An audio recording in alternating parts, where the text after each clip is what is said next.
नमस्ते, good morning, सुप्रभात दोस्तों। स्वागत है आपका द स्टडी विलेज में। तो चलिए आज के वीडियो स्टार्ट करते हैं। आज 21 मई और ये भी महीना ख़त्म होने वाला है। तो 2023 देखिए कितनी जल्दी जा रहा है। तो इस वीडियो में आपको जनसत्ता या फिर दैनिक जागरण के जो मोस्ट इम्पॉर्टेंट आर्टिकल्स होते हैं, जो कि आपकी परीक्षा की दृष्टि से काफ़ी ज़्यादा महत्वपूर्ण होते हैं, उन पर चर्चा की जाती है। और इसमें मतलब कि जो भी डिटेल होते हैं, बाद में आपको ये बताया जाता है कि क्वेश्चन कैसे बन सकते हैं पीसीएस से। आप जो भी स्टेट पीसीएस दे रहे हैं या फिर यूपीएससी में क्वेश्चन बनने की संभावना क्या है, वो चीज़ें बताई जाती हैं। ये वीडियो सुबह 8 बजे देखने को मिलती है। जिन बच्चों को नहीं बता दिया जाए, ये सुबह 8 बजे आपको देखने को मिलती है। एक वीडियो और आती है जो कि शाम को 4 बजे आती है। वो हम प्रीवियस ईयर के क्वेश्चन उसमें डिस्कस करते हैं, ठीक है। तो जो लोग उसमें भी हिस्ट्री चल रहा है, हिस्ट्री में भी हम लोग चंद्रगुप्त मौर्य कर चुके हैं, तो इस टाइम पे अशोक कर रहे हैं। आज अशोक का लेक्चर होगा, ठीक है। तो जो वीडियो मतलब उस वीडियो को नहीं देखे, जाके देख लें। और ये वीडियो सुबह 8 बजे आती है, तो आप इसको भी देख सकते हैं, ठीक है। और अच्छी लगे तो मतलब फीडबैक दीजिए। अगर पसंद आ रही है तो लाइक कीजिए, नहीं पसंद आ रही है डिसलाइक कीजिए। और अगर अच्छी लग रही है तो अपने दोस्तों के साथ भी शेयर कर दीजिए। थोड़ा सा क्या हो जाएगा। चलिए ठीक है, लेक्चर स्टार्ट करते हैं। देखिए सबसे पहले क्या है, कर्नाटक में आज शपथ ग्रहण। मतलब कि कर्नाटक में क्या था, कर्नाटक में 19 को कर्नाटक में विधानसभा के भी चुनाव हुए थे। तो उसमें जो विधानसभा के चुनाव हुए थे, तो उसमें कांग्रेस को जीत मिली है, ठीक है। तो उसमें दो प्रत्याशी थे। एक था सिद्धरमैया, जो कि अभी तक सीएम रह चुके हैं, और दूसरे थे एक और थे जिनका नाम है डीके शिव कुमार, ठीक है। ये दोनों मतलब प्रत्याशी। तो इन दोनों में काफ़ी ज़्यादा होड़ मची हुई थी कि कौन मुख्यमंत्री बनेगा। तो इसलिए चुनाव के जस्ट बाद काफ़ी दिन, 4-5 दिन ऐसी बातचीत होती थी कि कौन मुख्यमंत्री बनेगा। तो उसके बाद इसमें मुख्यमंत्री बना दिया गया सिद्धरमैया को पुनः दोबारा, क्योंकि ये एक बार रह चुके हैं। और इसके बाद जो उप मुख्यमंत्री हैं वो डीके शिव कुमार है, ठीक है। इनको बना दिया गया। तो याद रखिएगा, अभी ये पूछ लिया जाए कि कौन मंत्री है वहाँ के, तो कौन सीएम है, मतलब मुख्यमंत्री हैं, तो वहाँ के सिद्धरमैया है कर्नाटक के, ठीक है। ये चीज़ याद रखिएगा। और शपथ किसने दिलाई, तो आप इसको भी याद रख सकते हैं, राज्यपाल थावर चंद गहलोत, जो कि मुख्यमंत्री मतलब यहाँ के राज्यपाल हैं, थावर चंद गहलोत। अच्छा इससे बताइएगा, थावर चंद गहलोत पहले केंद्र के कोई मंत्री थे, कौन से मंत्री थे, ये आप कमेंट बॉक्स में बताइएगा, ठीक है। मुख्यमंत्री और उनके जो भी मंत्रिमंडल था उनको शपथ दिलाई है। ये 12:30 बजे हुआ है स्टेडियम में, कौन से कांतीरवा स्टेडियम के पद पर गोपनीयता की शपथ दिलाई। इस स्टेडियम में सिद्धरमैया ने 2013 में भी पहली बार मुख्यमंत्री की शपथ ली थी। देश में 2024 के लिए लोकसभा सत्तारूढ़, अरे ये तो फिर भाजपा के बाद में हो गई। यानी कि 2013 से ये एक बार और रह चुके हैं, और ये इनका दूसरा कार्यकाल है। ये फिर से दूसरे मतलब आ रहे हैं। और मुख्यमंत्री का कार्यकाल कितने होता है बताइए। मुख्यमंत्री का कार्यकाल जो होता है वो 5 वर्ष का होता है, ठीक है। तो दोबारा आ रहे हैं सिद्धरमैया, और डीके शिव कुमार जो है वो बने हुए हैं उप मुख्यमंत्री। तो राज्यपाल कौन है, राज्यपाल इसका याद रखिएगा, राज्यपाल थावर चंद गहलोत हैं, ठीक है। और ये जरूर बताइएगा कि कौन से मंत्री थे। तो चलिए आगे बढ़ते हैं। ये देखिए, इनको देख लीजिए, आप चित्र के माध्यम से समझ सकते हैं। ये हैं आपके डीके शिव कुमार और ये हैं सिद्धरमैया। तो आप इनको याद रख सकते हैं, ठीक है। और क्या होता है कि इमेज से ना जल्दी याद हो जाती हैं चीज़ें। चलिए आगे दूसरा क्वेश्चन देखते हैं, आर्टिकल देखिए। इसमें क्या बताया हुआ है, दुनिया में 53% सबसे बड़ी झीलों में तेज़ी से घट रहा जल। यानी कि इतना ज़्यादा टेम्परेचर बढ़ रहा है कि 53% बड़ी बड़ी झीलों में पूरे विश्व भर में ये जल मतलब घट गया है। तो इसमें यही सारी चीज़ें बताया गया है। जलवायु परिवर्तन का खतरा सामने आने वाले दिनों में और बढ़ सकता है, यानी कि और भी बढ़ सकता है। और एक दिन मैंने एक आर्टिकल डिस्कस किया था नदी को, मतलब कि यही जल के बारे में, कि 2023 तक बहुत ही बुरी हालत हो जाएगी पानी की। और पानी की मतलब जितनी उसकी मांग रहेगी उतनी आपूर्ति नहीं हो पाएगी, यानी जितनी उसकी मांग रहेगी उतना पानी मिलेगा नहीं। ये चीज़ बताया हुआ है इसमें, उसमें बताया था जो मैंने आर्टिकल डिस्कस किया था, ठीक है। तो इसमें बताया हुआ कि एक नए अध्ययन ने भविष्य में होने वाले बड़े संकट का संकेत दिया है। शोध में बताया गया कि दुनिया में 53% सबसे बड़ी झीलें में पानी के तेज़ी से कमी हो रही है। इसका कारण है गर्म जलवायु में लगातार बढ़ती मानव खपत को बताया गया है, ठीक है। यानी कि जो तापमान में वृद्धि हो रही है। जनरल साइंस में प्रकाशित यह अध्ययन उपग्रहों और मॉडलों की एक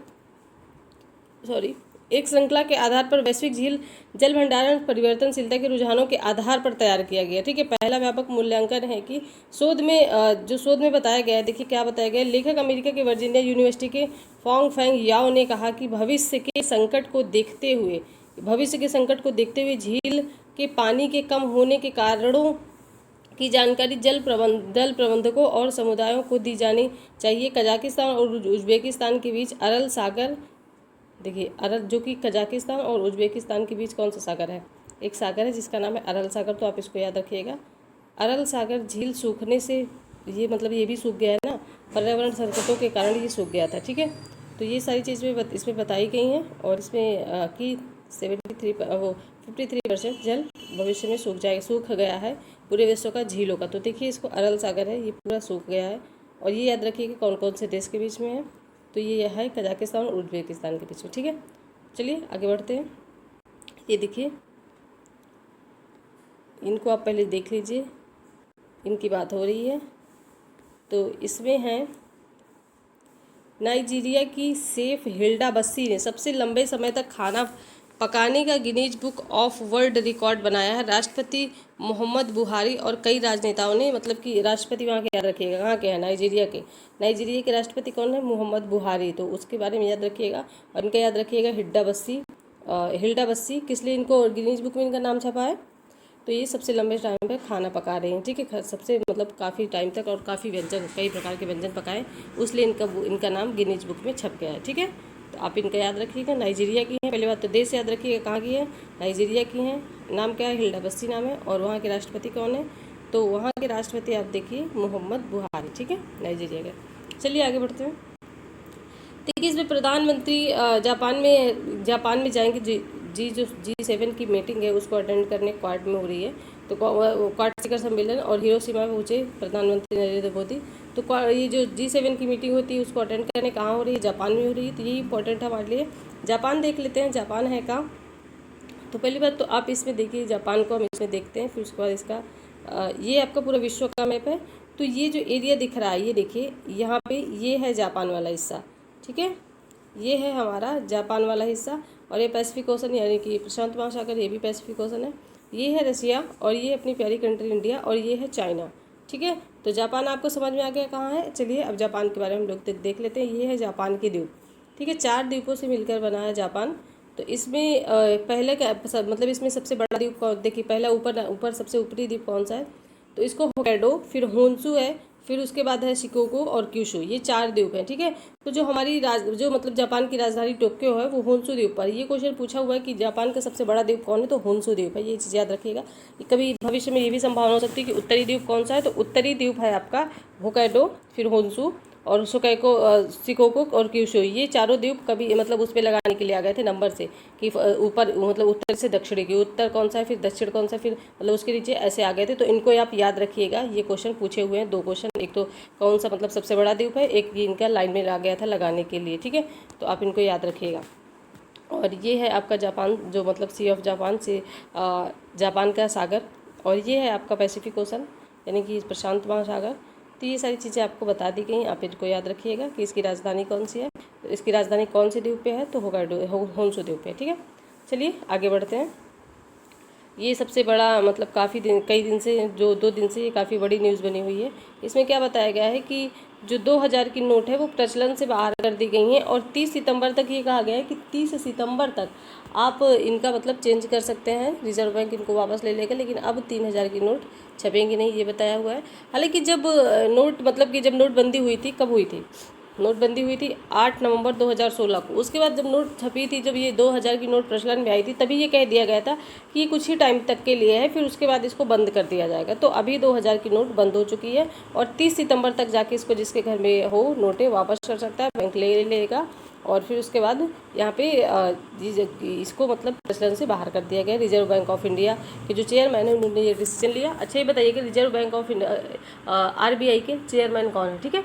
आप बताइए कौन है और कौन से नंबर के हैं, कमेंट बॉक्स में जरूर बताइएगा। थोड़ा बहुत आप भी सर्च कीजिए, इससे क्या होगा कि आपको चीज़ें जल्दी मतलब लंबे टाइम तक याद रहेंगी, भूलेंगे नहीं, ठीक है। अगर सब चीज़ सुन लेंगे तो वो भूलती हैं, लेकिन अगर आप खुद चीज़ों को पढ़ते हैं तो वो कम भूलती है, ठीक है। आपको इसमें आंसर देना, आपने जाके सर्च किया कि मतलब उसके कौन से नंबर के RBI के हेडक्वार्टर कहाँ है, मतलब मान लीजिए आपने ये सर्च किया कि उसके चेयरमैन कौन सी, ठीक है। आपने चेयरमैन सर्च किया, लेकिन आपको हेडक्वार्टर और ये सारी चीज़ें, उसकी स्थापना दिवस और वो कब स्थापित हुआ, सारी चीज़ पता चल गया। तो आपको काफ़ी चीज़ें, ज़्यादा चीज़ों का नॉलेज हुआ।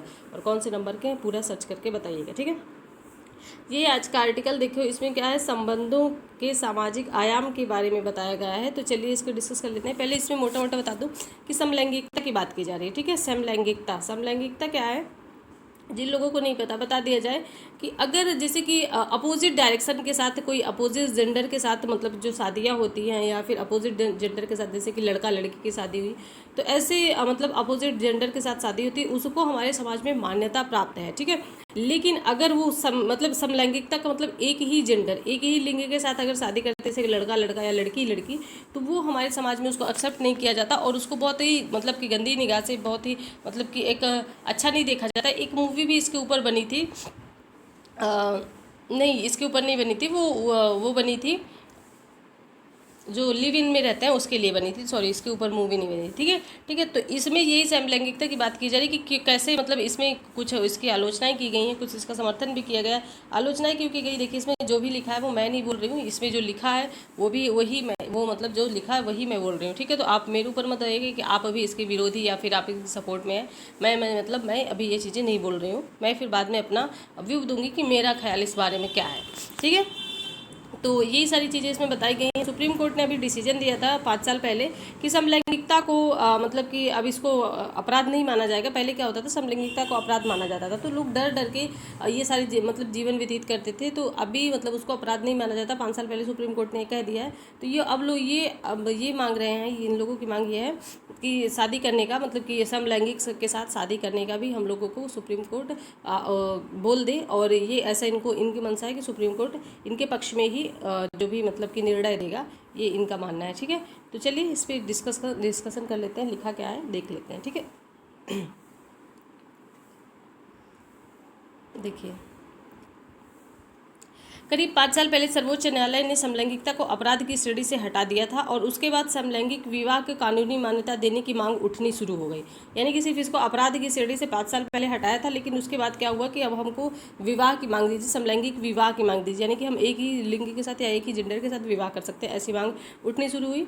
ज़्यादातर याचिकाएं मतलब अदालत में ज़्यादातर 20 से ज़्यादा याचिकाएं दायर हुई और पिछले साल हैदराबाद के एक जोड़े ने एक याचिका दायर की और अपनी पसंद की समलैंगिक व्यक्ति से शादी करने की गुहार लगाई हैदराबाद में। तब से ये केस चल रहा है, ठीक है। और इस पर सर्वोच्च न्यायालय केंद्र सरकार का पक्ष जाना चाहा तो उसने कहा कि समलैंगिक जोड़ों के वैवाहिक संबंध बनाने की तुलना भारतीय पारिवारिक इकाई पर नहीं की जा सकती है। इसमें न्यायिक हस्तक्षेप व्यक्तिगत कानूनों के नाजुक संतुलन को बर्बाद कर देगा। यानी कि सुप्रीम कोर्ट ने कहा कि अच्छा ठीक है, उसने जब हैदराबाद के एक कपल ने ये गुहार लगाई तो उसके बाद वो चीज़ें कही गई, राज्य सरकार से पूछा गया तो उन्होंने कहा कि मतलब कि प्रकृति के खिलाफ है, ये सामाजिक में बहुत ज़्यादा मतलब गलत प्रभाव डालता है और ये समाज में इसके साथ रहना सब लोग पसंद नहीं करते, तो उसने ये कहा तो राज्य सरकार ने। उसके बाद क्या हुआ, मगर अदालत इस बात रुख से अब समलैंगिकता को लगता है कि मतलब समलैंगिकता को ऐसा लगता है कि उसके मन की मुराद पूरी होने वाली है, यानी कि उसको जो भी मतलब मांगे वो पूरी होने वाली है। अगर फैसला समलैंगिक के हक में आता है तो वे कानून आम आदमी की तरह बगैर अपराध के अपने समलैंगिक साथी के साथ अपने समलैंगिक साथी के साथ रह सकेंगे। यह बात दीगर है कि समाज में एक सम्मानित नागरिक की तरह रह सकेंगे या नहीं, यह आने वाला व्यक्ति ही बताएगा। मगर वे ये भूल जाते हैं कि यौन कर्मियों को कानूनी संरक्षण मिलने के बाद महज पुलिस प्रताड़ना से उनका बचाव हुआ है और समाज में उनकी इज्जत में कोई इजाफा नहीं हुआ। देखिए उन्होंने ज़बरदस्ती अगर समलैंगिक चीज़ों का मतलब मान्यता भी प्राप्त करवा ली, ये चीज़ बताया इसमें कहा गया है कि अगर सुप्रीम कोर्ट ने उन्हें यही कह दिया कि चलो ठीक है समलैंगिक विवाह मतलब मान्य, आप विवाह कर सकते हैं, तो उन्होंने कानून के माध्यम से ये चीज़ मांग ली, लेकिन समाज में उनकी स्थिति वैसी ही रहेगी। समाज में उनको कोई भी चेंजेस देखने को नहीं मिलेगा। जो नज़रिया उनका पहले था वही नज़रिया लोग अपने मतलब फिर से उनके प्रति वैसा ही नज़रिया रखेंगे। मतलब कि वो अगर समलैंगिक विवाह भी कर लेंगे तो ना उनसे कोई बोलना पसंद करता है, ना मतलब कि ऐसे लोगों से कोई ज़्यादा मतलब रखना पसंद नहीं करता है, ना उनसे कोई बोलना पसंद करता, ना उनके घर जाना, ना ज़्यादा बातचीत करना कुछ पसंद नहीं करता, ना सामान देना, ना कुछ भी मतलब ऐसा पसंद नहीं करता। तो वैसी उनकी स्थिति तब भी वैसे ही रहेगी। अगर उन्होंने ये चीज़ें प्राप्त भी कर ली तो उनसे कोई बात करना नहीं पसंद करेगा, उनके घर नहीं जाना कोई पसंद करेगा। ये सारी चीज़ें उनको, यहाँ तक कि अपने मोहल्ले में भी नहीं उसको रहने दिया जाता है मतलब उन लोगों को। तो ये सारी चीज़ें इसमें बताई गई हैं। हालांकि इसमें जो मैं मोटा मोटा बता दूं कि इसमें जिन्होंने ये भी आर्टिकल लिखा है समलैंगिकता के खिलाफ हैं, ठीक है। तो आपको इसमें उनकी आलोचना देखने को मिलेगी। किसी दिन सपोर्ट में आर्टिकल आएगा तो सपोर्ट में भी बता देंगे। तो हमारे लिए दोनों हो जाएंगे, क्योंकि हमको तो दोनों जानने हैं ना, सपोर्ट भी जाना और इसका, क्योंकि जो यूपीएससी होता है ना वो हर चीज़ पूछता है, उसके आप नेगेटिव फैक्ट भी जानिए और पॉजिटिव भी जानिए, तो हमको दोनों जानना है, ठीक है। हालांकि ये जो लिखा हुआ है ये अभी आज के आलोचक हैं, ठीक है। तो ये इसमें बताया गया है कि उनको ये सारी चीज़ें मतलब जो उनको समाज उनको आदर सम्मान वैसा नहीं मिलेगा जैसा उनको मिलना चाहिए। हालांकि कोर्ट उनको भले ही वो देती है। तो समलैंगिक विवाह का मतलब है कि सृष्टि को आगे बढ़ने से जोड़ों का योगदान हमेशा ही शून्य हो जाएगा। यानी कि अगर वो एक साथ विवाह कर लेंगे तो आगे आने वाली जो जनरेशन है, आगे वाली जो संतान है, उसमें कमी आएगी, क्योंकि समलैंगिकता के कारण उनमें जो मतलब कि पीढ़ी है वो बढ़ नहीं पाएगी, ऐसा कहा गया है। गौरतलब है कि विपरीत लिंगी विवाहों में नए मानव की उत्पत्ति होना प्राकृतिक नियम है। ठीक है, यानी कि अगर दो विपरीत लिंग के विवाह करते हैं तो उसमें तो संतान होना एक प्राकृतिक नियम है, ये बताया गया है। विवाहों से नए मानव की उत्पत्ति होना एक प्राकृतिक नियम है, यानी कि एक प्राकृतिक नियम के विपरीत कृत्य है। यानी कि ये जो समलैंगिकता है ये प्राकृतिक नियम के विपरीत है, और ऐसा कहा जाता है कि प्राकृतिक नियमों के खिलाफ नहीं जाना चाहिए। ठीक है, यानी यह प्राकृतिक के नियम के विपरीत है और भारतीय परंपरा लोक और वेद के मुताबिक आगे बढ़ती है। भारतीय जो परंपरा है वे वेद और लोक के मुताबिक आगे बढ़ती है, जिसमें प्रकृति, समाज, संस्कृति और स्वधर्म भी शामिल है। खुला यौन संबंध, यौनाचार और अप्राकृतिक वासना पूर्ति के रिश्ते कभी किसी की परंपरा का हिस्सा नहीं बन सकते हैं। यानी कि यहाँ पे कहा गया है कि खुला यौन संबंध और यौनाचार, अप्राकृतिक वासना पूर्ति, इससे क्या है कि किसी के रिश्ते नहीं बन सकते। इससे वही दो लोग समलैंगिक जो है वही रह सकते हैं, ना उनके मतलब माता पिता है, ना उनके कोई भी सपोर्ट नहीं करता, पूरा समाज ही उनको त्याग देता है, तो वो उनसे कभी रिश्ते बन ही नहीं सकते, वो ही दो अकेले रह सकते हैं। यहाँ पे ये चीज़ें बताई गई है। तो इसलिए समलैंगिक और समलैंगिकता शादियाँ स्वीकार नहीं हो सकती हैं। हाँ, समाज के देखिए इसमें कहा गया है कि जो शादियाँ हैं वो स्वीकार नहीं हो सकती हैं। हाँ, समाज के हर व्यक्ति को जीने का अधिकार बराबर मिलना चाहिए, लेकिन इस अधिकार का मतलब यह नहीं है कि अप्राकृतिक, असामाजिक और अनैतिक कृत्य के लिए अधिकार मिलना चाहिए। मैंने कहा ना कि जो लेखक है वो उसके आलोचक है। ठीक है, तो आप ध्यान से देखिएगा इसको क्या बोल रहे हैं। उसके बाद बताया गया कि विवाहों को हिंदुओं की मतलब कि हिंदुओं की सभी जातों में विवाहों को जो है संस्कार का रूप कहकर पुकारा गया और इसकी अहमियत बताई गई है। शादियों से विवाह संस्कार मतलब कि शादियों से विवाह संस्कार का समाज में सबसे बेहतर कृत्य माना जाता है शादियों को, और यह नियम बना दिया गया है कि बगैर विवाह के विपरीत लिंग के युवा और स्त्री एक साथ, युवा स्त्री और पुरुष एक साथ नहीं रहना चाहिए। जो अभी मैंने मूवी बताया था कि समलैंगिकता पे आई थी, वो जो भी मतलब लिव इन पे आई थी, तो वही है कि अगर विवाह नहीं हुआ है तो उसको साथ रहने नहीं दिया जाता। ठीक है, विवाह में उसको साथ रहने नहीं दिया जाता है, क्योंकि ये चीज़ मतलब बताया गया है कि विवाह एक संस्कार है, और ये पूरा मतलब इसके एक देखते होंगे कि जब शादियाँ होती हैं मतलब तो क्या होता है, बहुत सारे रस्में करवाई जाती हैं शुरू से लेकर मतलब एक हफ्ते पहले से सारी रस्में शुरू हो जाती हैं, बहुत सारी रस्में धूमधाम से होकर तब जाके विवाह अंत में होता है।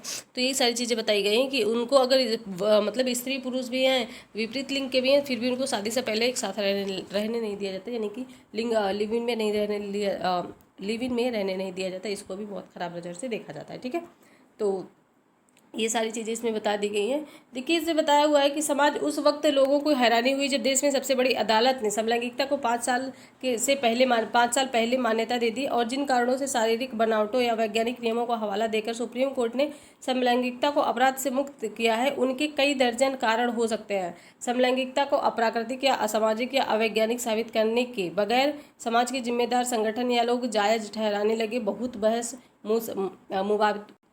मुबाहिसे की गुंजाइश दिखने लगी, और जिस देश में आज भी करोड़ों बच्चे भूख से तड़पते हों उसके लिए बेहतर स्वास्थ्य की गारंटी अब भी एक सपना हो, जहाँ करोड़ों बेरोजगार रोजगार के लिए सड़कों पर धक्के खा रहे हों। तो यहाँ पे क्या हुआ कि अंधेरी गुफा में ये सारी चीज़ें बंधुआ मजदूरी के शिकार हों, फिर भी ये सारी चीज़ें अभी इसमें देखने को मिल रही हैं। तो यही बताया हुआ है कि अभी यहाँ पे हमारा समाज इसी में जकड़ा हुआ है। तो ऐसा कहा जाता है कि ये पश्चिमी का मतलब चीज़ें हैं। वहाँ पे पश्चिम में क्या होता है कि वहाँ पे बहुत ज़्यादा रिश्तों को महत्व नहीं दिया जाता, तो वहाँ पे ये सारी चीज़ें बहुत आम बात होती हैं। ठीक है, वहाँ पे इन सब रिश्तों को बहुत ज़्यादा महत्व नहीं दिया जाता। कहते हैं कि वहाँ पे घर मतलब कि अगर एक साथ अब एक बेटा और मम्मी पापा रह रहे हैं तो क्या होता है कि जैसे ही शादी हो जाती है वो लड़का अपने वाइफ को लेके अलग रहने चले जाता है। ये सबके साथ होता है। ठीक है, तो यहाँ पे आम बात है। और हमारे यहाँ जो भारतीय वो है वहाँ तो जॉइंट फैमिली रहती है, एक ही फैमिली में मम्मी पापा दादी दादा भाई बहन सिस्टर बुआ सब रहते हैं और बहुत ही अच्छा फील होता है। ठीक है, तो वहाँ पे बहुत ज़्यादा परिवार को महत्व नहीं दिया जाता। तो यहाँ पे यही बता रहे हैं जो इसके राइटर हैं, आलोचक हैं। सवाल है कि बेहतर दुनिया बनाने की चाह रखने वाले क्या भूल जाते हैं कि उनका इस तरह की विकृत स्थिति से जायज़ ठहराने का मतलब क्या है। कुप्रवृत्ति, कुकर्म, स्वच्छंद यौनाचार और विकृत कम वासना की जिंदगी का मकसद मानना है। वरना क्या वजह है कि देश में तमाम तथाकथित पुरुष और संगठन इसके पक्ष में हक में अपनी आवाज़ बुलंद करते दिखाई दे रहे हैं। और यहाँ पे बताया हुआ है कि हक में अपनी आवाज़ बुलंद करते हुए दिखाई दे रहे हैं। बेहतर समाज निर्माण की बात करते हैं। बात करते करते समाज की विकृति और स्वच्छंद असीमित यौनाचार को संविधान सम्मत साबित करने की एक एड़ी चोटी का जोर लगाने लगे हैं। यानी कि ये जो बता रहे हैं कि क्या ये जो इसको जो सपोर्ट करते हैं, क्या वे भूल जाते हैं कि अप्राकृतिक है, इन चीज़ों का मतलब ये प्रकृति के खिलाफ है और असामाजिक है। तो ये इनका साथ क्यों देते हैं? पूरा मतलब जोर लगाए हैं कि इनको सामाजिक मिलता है, जहाँ हालांकि इनको परिवार भी इनको मतलब कि समाज में इनको एक्सेप्ट नहीं किया जाएगा। अगर सुप्रीम कोर्ट ये भी दे दिया जाए, मतलब सुप्रीम कोर्ट ये भी बता दे, कह दे कि हाँ चलिए ठीक है, समलैंगिक विवाह आप कर सकते हैं, तो फिर भी इसको समाज में एक्सेप्ट नहीं किया जाएगा, तो कैसे अपना जीवन व्यतीत करेंगे? उनके साथ तो उसी प्रकार का भेदभाव होगा जो जिस प्रकार का अभी होता है। मतलब उनके साथ तो वही सुप्रीम कोर्ट कह भी देगा तो वो एक अपराध है, तो सामने पुलिस के सामने कोई नहीं करेगा, बाद में उनके साथ वैसे ही भेदभाव सारा चीज़ें होगा, तो उनको तो घुटन जीना वैसे ही पड़ेगा जैसे कि अभी जी रहे हैं। तो क्या मतलब है ये सारी चीज़ें का, ये बताया जा रहा है इसमें। और देखिए इसमें क्या है कि बताया हुआ है कि पिछले कुछ सालों में समलैंगिकता का जो झंडा बरदार था कहे जाने वाले देश के तमाम नामचीन इतिहासकार, समाजकर्मी, फिल्म से जुड़ी हस्तियां और कुछ पत्रकार समलैंगिक को जिंदाबाद का नारा बुलंद करते हैं। कुछ इसमें है जो कि मतलब कि इसका जिंदाबाद का नारा लगाते हैं। इसे संवैधानिक मान्यता देने की मांग करते हैं। ठीक है, तो कहा गया है कि वैज्ञानिक नियम के अनुरूप नहीं बल्कि विकसित मानव समाज का एक महत्वपूर्ण हिस्सा है और आमतौर पर समलैंगिक को वैज्ञानिक देखिए कौन कौन से वैज्ञानिक ये याद कर ले। वैज्ञानिक प्राकृतिक ठहराने के लिए पश्चिमी दुनिया के वैज्ञानिक कौन है? रफ गार्डन, पाल वाच, बूस, ये याद रखे लीजिएगा। ठीक है, बागे मील और जो आन जैसे तमाम वैज्ञानिकों का हवाला दिया जाता है। इन वैज्ञानिकों का अध्ययन का निष्कर्ष है कि मनुष्य और मनुष्यतर प्राणियों का नर मादा का प्रेम स्वाभाविक नहीं है।